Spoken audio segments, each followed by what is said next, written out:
अस्सलाम वालेकुम। रमज़ान एक बहुत ही प्रीशियस मंथ है जिसमें हम इबादत के ज़रिए अपने रब से रब्ता कायम कर सकते हैं। लेकिन बाज़ औक़ात हम सहरी में ऐसी गलतियाँ करते हैं जिसकी वजह से हमारा एनर्जी लेवल लो हो जाता है, भूख और प्यास हमें ज़्यादा महसूस होती है, जिसकी वजह से हम अच्छे से इबादत नहीं कर सकते। आज मैं आपके साथ शेयर करूँगी सहरी और रमज़ान से मुतल्लिक बहुत ही ख़ास टिप्स। उम्मीद करती हूँ आपको वीडियो पसंद आएगी। प्यास की शिद्दत को कम करने के लिए सहरी में ज़्यादा नमक और मिर्चों वाले खानों से परहेज़ करें। कॉफ़ी या चाय का इस्तेमाल ना करें। रोज़ा के दौरान प्यास को कंट्रोल करने के लिए दही सबसे बेहतरीन चीज़ है।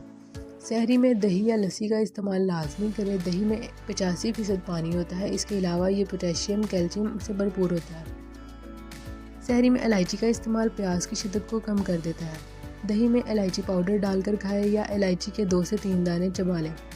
सहरी में सब्जियों और फलों का इस्तेमाल करें जैसे केला, खुबानी, सेब। इसके अलावा चने, ओट्स और गंदम के आटे की रोटी आपको जल्दी भूख लगने से बचाती है क्योंकि इसमें फाइबर की मिकदार ज़्यादा होती है। अगर सहरी में कम वक्त रह जाए तो क्या किया जाए? अगर आप लेट उठते हैं और सहरी में बहुत कम वक्त रह जाता है तो फ़ौरन आप ये करें कि इंस्टेंटली आप कुछ चीज़ें खा लें जैसे कि खजूर, दही, दूध, लस्सी, ओट्स या केला वगैरह। ये चीज़ें तो हर घर में पाई जाती हैं, आप जल्दी से ही खा लें, इससे आपके एनर्जी लेवल बूस्ट हो जाता है।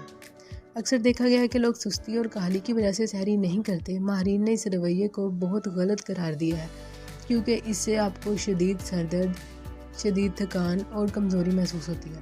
इसलिए माहिरीन के मुताबिक आप सहरी ज़रूर करें और सहरी में ऐसे खानों का इंतखाब करें जिनमें कार्बोहाइड्रेट्स की मिकदार ज़्यादा हो जैसे कि रोटी और दालें वगैरह। इसके अलावा अजान से 10 मिनट पहले ही आप खाना पीना बंद कर दें।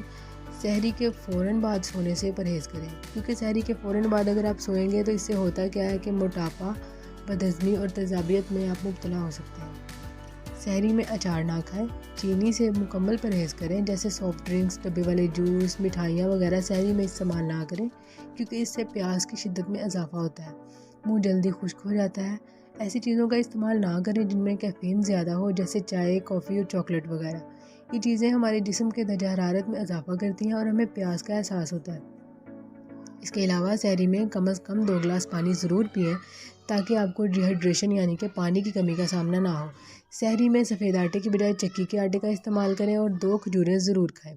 वीडियो को लाइक करें, चैनल को सब्सक्राइब कर दें। अल्लाह हाफिज़।